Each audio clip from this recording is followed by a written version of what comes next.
ಯಡಿಯೂರವರು ಭಾರತೀಯ ಜನತಾ ಪಕ್ಷದ ಲೋಕಸಭಾ ಕ್ಷೇತ್ರದ ಅಭ್ಯರ್ಥಿಗಳಾದಂತಹ ಬಸವರಾಜ ಬೊಮ್ಮಾಯಿ ಅವರು ಇವತ್ತು ಕುರ್ತಕೋಟೆಯಲ್ಲಿ ರೋಡ್ ಶೋ ಮಾಡುವ ಮುಖಾಂತರ ಚುನಾವಣಾ ಪ್ರಚಾರಕ್ಕೆ ಒಂದು ರಸ್ತೆ ಬರೀ ದೀಪ ಹೋದ್ರೆ ದೀಪ ಲೈಟ್ ಹಾಕ್ಸಕ್ ನಮ್ಮ ಹತ್ರ ದುಡ್ಡಿಲ್ಲ, ಆ ಪರಿಸ್ಥಿತಿ ಇದೆ. ಕಸ ಗುಡ್ಸಕ್ ದುಡ್ಡಿಲ್ಲ.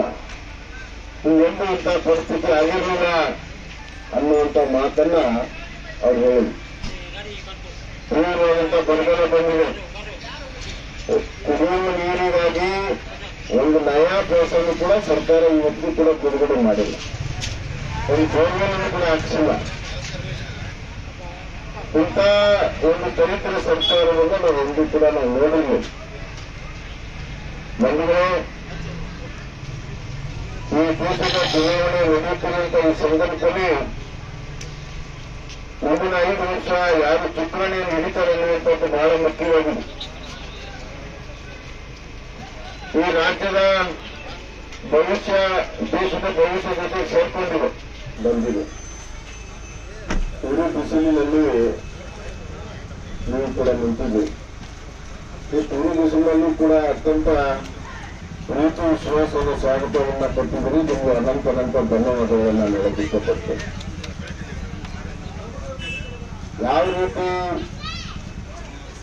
ಬರಗಾಲದಲ್ಲಿ ಬೇಸಿಗೆ ಬಂದ್ರೆ ತೀವ್ರತೆ ಹೆಚ್ಚಾಗುತ್ತೋ ಅದೇ ರೀತಿ ಇವತ್ತು ರಾಜ್ಯದ ಪರಿಸ್ಥಿತಿ ಇದೆ. ರಾಜ್ಯದ ಪರಿಸ್ಥಿತಿ ಬಹಳ ಚಿಂತಾಜನಕವಾಗಿದೆ. ಕರ್ನಾಟಕ ರಾಜ್ಯದ ಸರ್ಕಾರದ ಖಜಾನೆ ಖಾಲಿಯಾಗಿದೆ.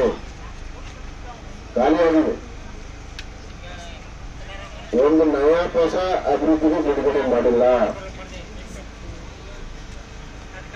ನಾನು ಹೇಳ್ತಾ ಇಲ್ಲ, ಆಡಳಿತ ಪಕ್ಷದ ಶಾಸಕರು ಹೇಳ್ತಾ ಇದ್ದಾರೆ. ಕನ್ನಡಿಗರ ಮೆಚ್ಚಿನ ನಿಮ್ಮ ನ್ಯೂಸ್ 18 ಕನ್ನಡ ಈಗ ವಾಟ್ಸ್ಆಪ್ನಲ್ಲಿಯೂ ಲಭ್ಯ. ಕರ್ನಾಟಕ ಮತ್ತು ದೇಶ ವಿದೇಶದ 360 ಡಿಗ್ರಿ ಸುದ್ದಿ ವಿವರವನ್ನ ನೀವು ನಿಮ್ಮ ಕೈ ಬೆರಳುಗಳಲ್ಲಿಯೇ ಪಡೆಯೋದಿಕ್ಕೆ ಈ QR ಕೋಡ್ ಅನ್ನು ಸ್ಕ್ಯಾನ್ ಮಾಡಿ. ನಮ್ಮ ಚಾನೆಲ್ ಅನ್ನು ಫಾಲೋ ಮಾಡಿ, ನೋಟಿಫಿಕೇಶನ್ ಆನ್ ಮಾಡಿ.